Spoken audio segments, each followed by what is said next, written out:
اور وہ ہمارے بچوں کی جو بچپن کے اندر ہی ان کا مائنڈ ہے انہیں مائنڈ سیٹ کو خراب کرنے کی کوشش کر رہے ہیں. تو آپ اپنے بچوں کو ضرور بر ضرور جو ہے ان کا خیال رکھیں اور ان سے پوچھیں کہ ہمارے بچے کو جو ٹیچر پڑھا رہی ہے وہ کون ہے.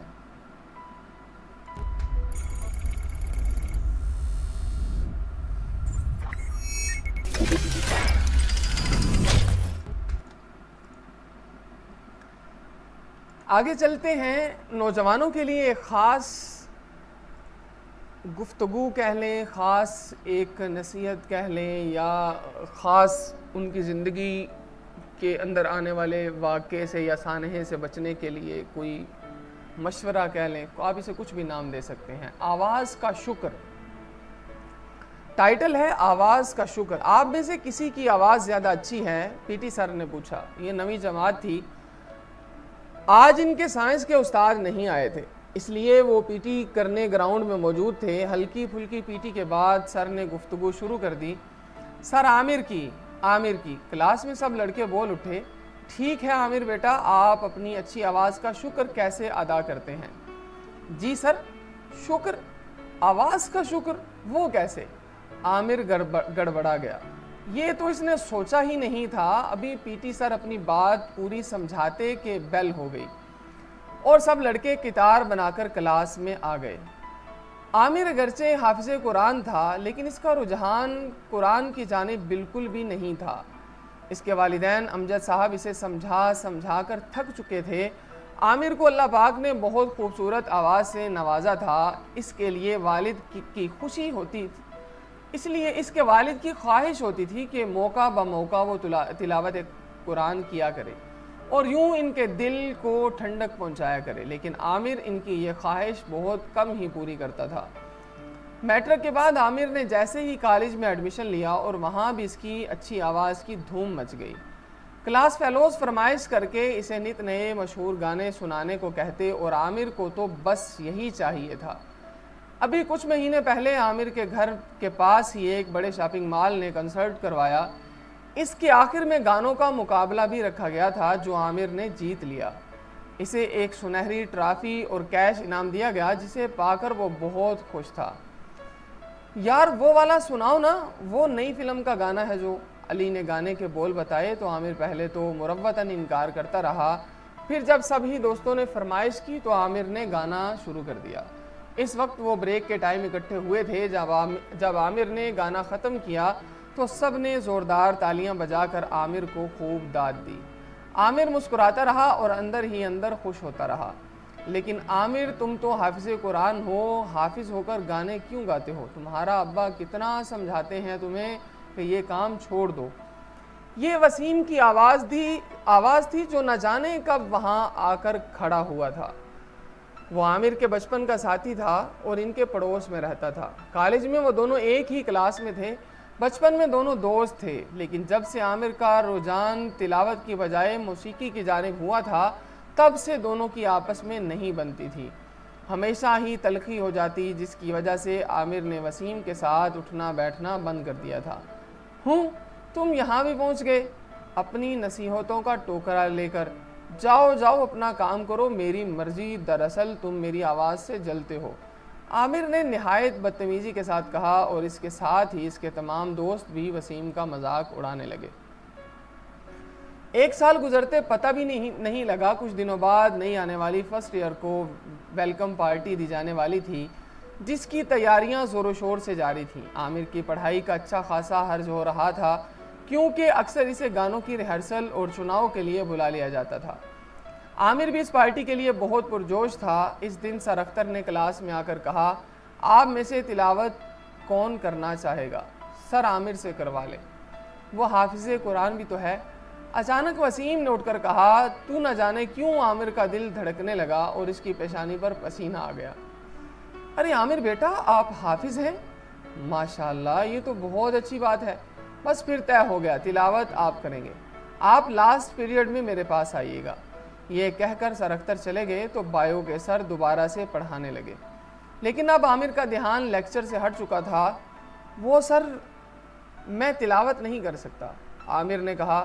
وہ اس وقت سر اختر کے روم میں کھڑا تھا. کیوں برخوردار, کیا بات ہے؟ سر اختر نے انک کے اوپر سے اسے دیکھا۔ وہ کالج میں نئے آئے تھے اور سبھی ان کی سخت طبیعت کے باعث ان سے ڈرتے تھے۔ ان کے رعبدار لہجے نے عامر کو مزید نہ کچھ بولنے دیا۔ وہ خاموشی سے باہر نکل آیا۔ یار اتنا عرصہ ہو گیا میں نے تلاوت نہیں کی، مجھے تو کافی سارا قرآن بھول چکا ہے، میں کیسے کروں تلاوت؟ مجھ سے نہیں ہوگا۔ وسیم کو تو میں چھوڑوں گا نہیں، لیکن سر اختر سے کیا کہوں سمجھ نہیں آ رہا۔ عامر نے چھٹی کے وقت اپنے گہرے دوست کاشف سے پوچھا۔ وہ پریشان نظر آ رہا تھا۔ اوہو تو کیا ہوا؟ سر اختر سے سیدھا سیدھا کہہ دو کہ تم تلاوت نہیں کرنا چاہتے۔ کاشف نے حل بتایا۔ نہیں یہ بات تو نہیں ہے، بس میں عامر کہتے کہتے ہکلا گیا۔ اس کو خود سمجھ نہیں آ رہا تھا کہ وہ کیا کرنا چاہتا ہے۔ اس دن رات کو عامر گئے تک نیند نہیں آئی۔ آخر وہ اٹھ بیٹھا۔ پانی لینے کے لیے وہ فریج کی جانب جا رہا تھا کہ ایک آواز نے اس کے قدم روک لیے۔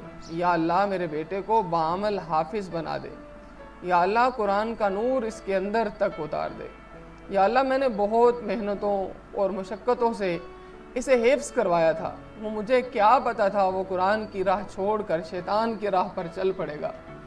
یا اللہ میرا بچہ ناسمجھ ہے، اسے معاف کر دیں، اس کو سیدھی راہ دکھا دیں۔ یہ امجد صاحب تھے جو تہجد کی نماز میں رو رو کر عامر کے لیے دعائیں مانگ رہے تھے۔ عامر وہیں کھڑا رہ گیا۔ ابو جان اس کے لیے کیا چاہتے تھے، کیا دعائیں مانگتے رہتے تھے، اور وہ کیا کرتا رہتا تھا؟ پچھلے کئی سالوں سے اس کے قدم ندامت سے زمین میں گڑ سے گئے تھے۔ الرحمن علم القرآن، یہ ایک بہت ہی خوبصورت آواز تھی جو مائک میں گونجی تھی۔ سب نے نظریں اٹھا کر دیکھا۔ عامر نہایت پرسوز آواز میں تلاوت کر رہا تھا۔ ایک اندیکھی بے چینی جو اسے ہمہ وقت گھیرے رکھتی تھی، آج اس کا خاتمہ ہو گیا تھا۔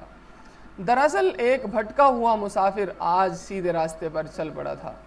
پارٹی کے بعد عامر کو اس کے دوستوں نے گھیر لیا۔ وہ سب حیران تھے۔ آج عامر کا حلیہ بھی پچھلی پارٹیوں کی بنسبت یکسر بدلا ہوا تھا۔ کیا ہو گیا ہے عامر یار؟ اتنی پیاری آواز ہے تمہاری، ہم تو تمہارا گانا سننے آئے تھے، سنا تھا تم گانے بہت اچھے گاتے ہو، شاہد نے کہا۔ نہیں اب نہیں گاتا، عامر نے مسکراتے ہوئے مختصر جواب دیا۔ لیکن کیوں؟ تم نے تو اتنے سارے آئٹم میں اپنا نام لکھوا رکھا تھا۔ کلچر کے ٹیچر بہت ناراض ہیں تم سے، کافی سارے پروگرام ہٹانے پڑے تمہاری وجہ سے۔ ایک اور دوست نے پوچھا۔ ہاں میں نے ان سے معذرت کر لوں گا، میں حافظ قرآن ہوں اور مجھے بعمل حافظ بننا ہے، مجھے اللہ کو ناراض نہیں کرنا۔ لیکن اس کے دوستوں نے کچھ کہنا چاہا۔ بس دوستو تمہیں کیا بتاؤں، آج صبح جب میں نے ابا جان کو سورہ یاسین بلند آواز سے سنائی تو اتنے دنوں بعد ان کے چہرے پر میں نے سچی خوشی اور اپنے لیے فخر دیکھا۔ مجھے اپنے حفظ کے استاد صاحب کی بات یاد آ گئی۔ وہ کہا کرتے تھے کہ تم میں جو یہ دیکھنا چاہے کہ اس کا رب اس سے راضی ہے یا نہیں، تو وہ اپنے والد کا چہرہ دیکھ لے۔ اگر اس کے والد صاحب اس سے راضی ہیں تو اللہ بھی اس سے راضی ہے، اور والد کی ناراضگی میں اللہ کی ناراضگی ہے۔ بس آج سے میں نے دل میں ارادہ کر لیا ہے کہ ابا جان کو اسی طرح اپنی ذات سے خوشی اور سکون پہنچاؤں گا اور اپنے رب کو راضی رکھوں گا۔ ویسے بھی جس رب نے مجھے اتنی پیاری آواز دی ہے تو اس کا شکر ادا کرنا میرا فرض بنتا ہے، اور یہ شکر میں اب سے اس کی حمد بیان کر کے اس کا کلام سنا کر ادا کروں گا انشاءاللہ۔ عامر نے مڑ کر دیکھا تو یہ وسیم تھا۔ عامر نے بھی مسکراتے ہوئے انشاءاللہ کہا اور دونوں گلے لگ گئے۔ یاد رکھیے، بچے کی کامیابی کے پیچھے ماں باپ کی دعاؤں کا ایک بہت بڑا حصار ہوا کرتا ہے۔ مجھے نہیں معلوم آپ اس کہانی سے کیا سبق حاصل کرتے ہیں، لیکن اتنا بتا دیتا ہوں کہ میں بھی دعا کرتا ہوں اللہ رب العزت مجھے بھی اپنا نیک بندہ بنا دے اور بعمل مسلمان بننے کی توفیق عطا فرمائے۔ جو اپنے پیارے محبوب محمد عربی صلی اللہ علیہ وسلم کی محبت سے جو رخ پھیرا ہے، اللہ رب العزت وہ پھر سے محبتیں لوٹا دے، وہ الفتیں، وہ عشق، سب کچھ اللہ رب العزت دوبارہ سے نصیب فرما دے۔ یہ تھی آج کی چند ایک گفتگو جو میں نے سلیکٹ کی تھی کہ ہم انشاءاللہ آج بچوں کی تربیت کے حوالے سے ان تینوں موضوعات پر گفتگو کریں گے، اور اس کے ساتھ ساتھ میں نے آپ کے سامنے پاکستان کے اندر سلیبس میں جو عمرانیات بی اے کی پارٹ 2 کی کتاب پڑھائی جا رہی تھی اس کا حوالہ بھی دیا ہے۔ تو براہ کرم اپنے بچوں کو بہترین انسان بنانا چاہتے ہیں تو ان کی نیک تربیت کرنے کی بھی کوشش کریں، رات کو اٹھ کے دعا کریں۔ آپ کی ایک دعا کے بدلے میں آپ کے بچے کی زندگی بدل جائے گی۔ اپنے بچوں کے لیے اٹھیے۔